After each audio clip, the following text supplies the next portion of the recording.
अब हम डिस्कस कर रहे हैं हेल्थ और न्यूट्रिशन। इतना समय बीत गया पता नहीं, कितनी नींद खराब हो गई पता नहीं। पढ़ाई करेगा क्या, बाकी सब बंद। करेगा क्या, छुपाना चाहते हो ना। आपके आसपास कोविड के समय आपने किसी न किसी को पैसों या सुविधाओं की वजह से बिखरते हुए देखा होगा।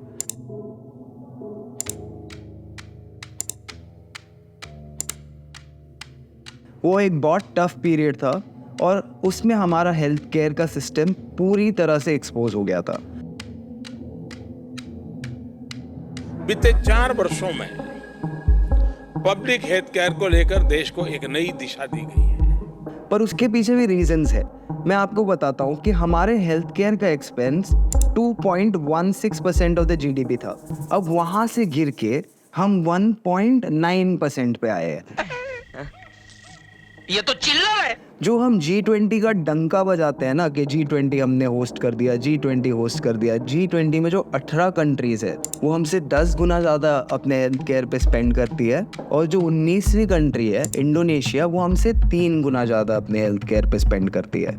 मोदी जी का बस चले ना तो वो हार्ट पेशेंट पे भी बैंडेज मार के घर भेजते। 55 लो इनकम कंट्रीज में हम नीचे से 10 आते हैं in terms of public spending on health. Modi ji की इकोनॉमिक्स में टॉप डाउन पॉलिसी होती है कैपिटलिस्ट के लिए कि ऊपर से पैसा फेंको, नीचे बरसते बरसते किसी गरीब की थाली में गिर गया तो गिर गया।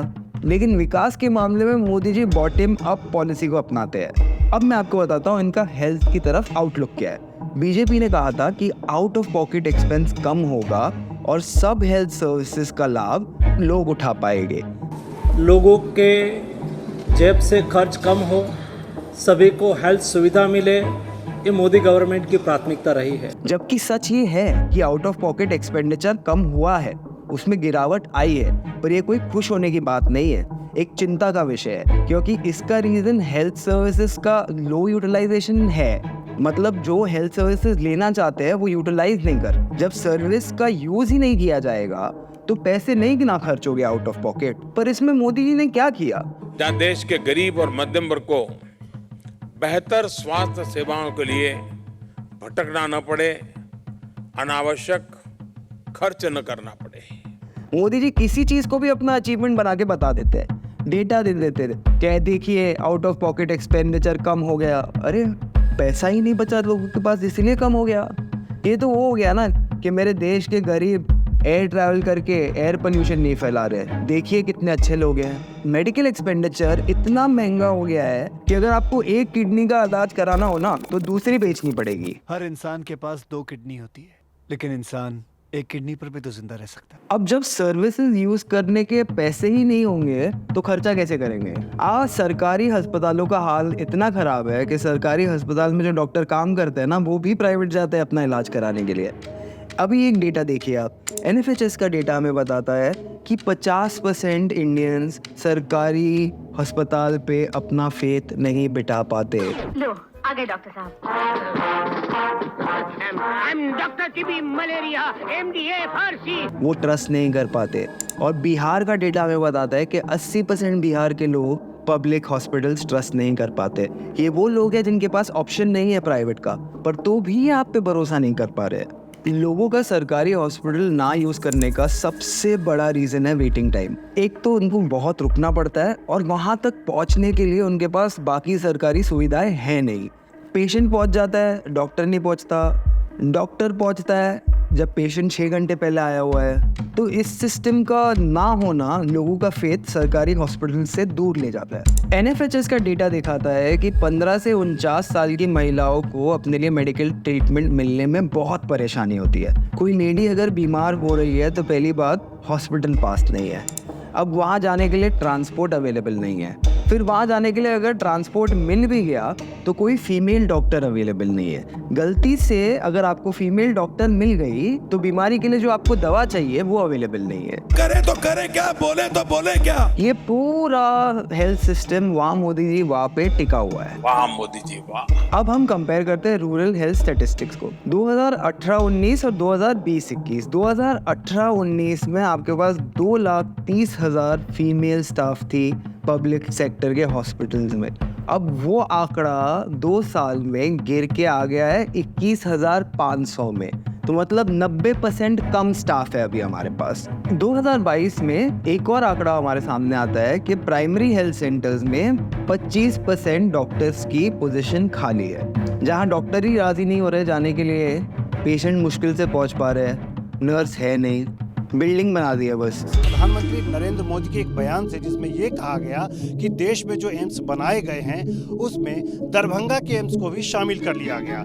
उसके बाद से इस पर सियासत हो रही, क्योंकि दरभंगा का एम्स बना नहीं है, वो एम्स इसी ज़मीन पर बनना था, लेकिन उस प्रस्ताव को ठुकरा दिया गया है क्योंकि ये ज़मीन जो है निचले इलाके में है, यहाँ पानी काफ़ी भर जाता है। हालांकि तेजस्वी यादव ने यह भी दावा किया कि ज़मीन को भरने के लिए 300 करोड़ रुपए का एक टेंडर जो है उसकी प्रक्रिया भी शुरू कर दी गई थी और 151 एकड़ जमीन जो है उसका प्रस्ताव केंद्र सरकार को दिया गया था, लेकिन राजनीतिक वजहों से उस प्रस्ताव को ठुकरा दिया गया। इंडिया में 5 साल के अंदर के बच्चों में 36% बच्चों में ग्रोथ उनके उम्र के हिसाब से नहीं हो रही और 32% बच्चे अंडरवेट है। अभी आप बताइए ये कैसा, मतलब हम अपने बच्चे नहीं संभाल पा रहे। एक और चीज़, 67% बच्चों में किसी तरह का एनीमिया है और ये स्टेटिस्टिक हाईएस्ट है गुजरात में, जहाँ पे 80% बच्चों में किसी तरह का एनीमिया है। ये वही स्टेट है जहाँ से सरदार वल्लभ भाई पटेल आते हैं, जिनको हम लौह पुरुष के नाम से जानते हैं, और जहाँ पे मोदी जी ने उनकी सबसे बड़ी स्टैचू बनाई है। वही स्टेट में 80% बच्चों को एनीमिया है। चाइल्ड हेल्थ पे अगर आप फोकस कीजिए, बच्चों का न्यूट्रिशन सही नहीं है, ये क्लासरूम में परफॉर्म नहीं कर पाते, स्कूलिंग सिस्टम ऐसी चरमराई हुई है, टीचर नहीं मिलता, टीचर मिल जाता है तो फिर न्यूट्रिशन नहीं मिलता, न्यूट्रिशन मिल जाता है तो फिर डिग्री नहीं मिलती, डिग्री मिल जाती है तो फिर जॉब नहीं मिलता, जॉब मिल जाती है तो कभी भी जाने की इनसिक्योरिटी रहती है। ये एक विशियस सर्किल में न्यूट्रिशन से जो 5 साल की उम्र पे स्ट्रगल चालू होती है वो लाइफ लॉन्ग चलती है। मोदी जी बेसिकली वो आदमी है जो कमिटमेंट कर देते हैं, उसके बाद ना ही अपनी सुनते हैं, ना ही स्टैट्स की सुनते हैं, ना ही किसी और की सुनते हैं, बस वो कमिटमेंट कर देते हैं बस। अब एक और कमिटमेंट इनका ये रहा है कि मोदी जी ने कहा था कि हम नेशनल एयर प्लान को एक मिशन में कन्वर्ट कर देंगे।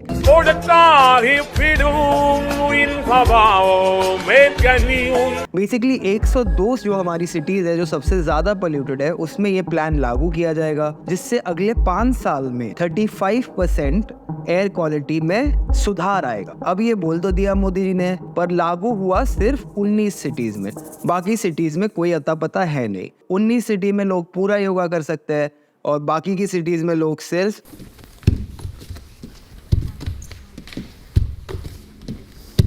अमेजिंग।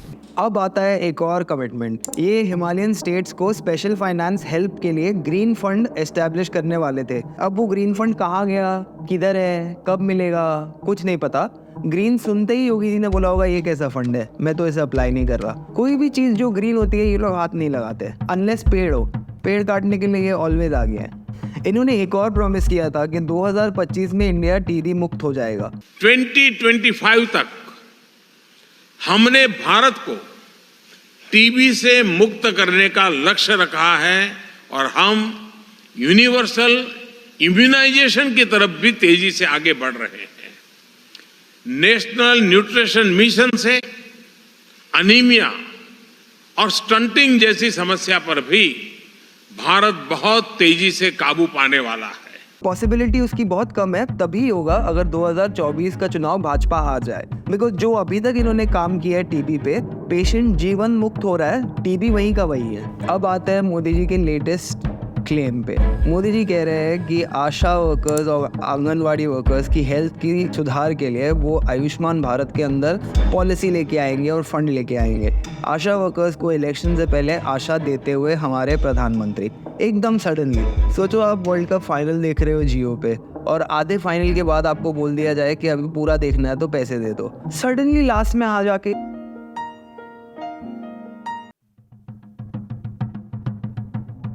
ये बात सही है कि अन्य देशों की तुलना में भारत में कम लोग संक्रमित हुए।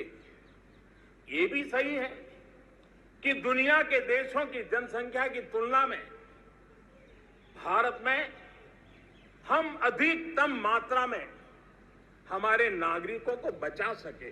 जो कोविड के 2 वेव्स थे 2020 और 2021 मिलाकर गवर्नमेंट ने हमें कहा कि लगभग 5 लाख लोगों की मौत हुई। लेकिन दुनिया की टॉप ऑर्गेनाइजेशंस जैसे World Health Organization, Harvard University, University of London, University of Michigan के पब्लिक हेल्थ रिसर्चर्स ने हमें बताया है कि ये फिगर मैसिवली अंडर रिपोर्टेड है।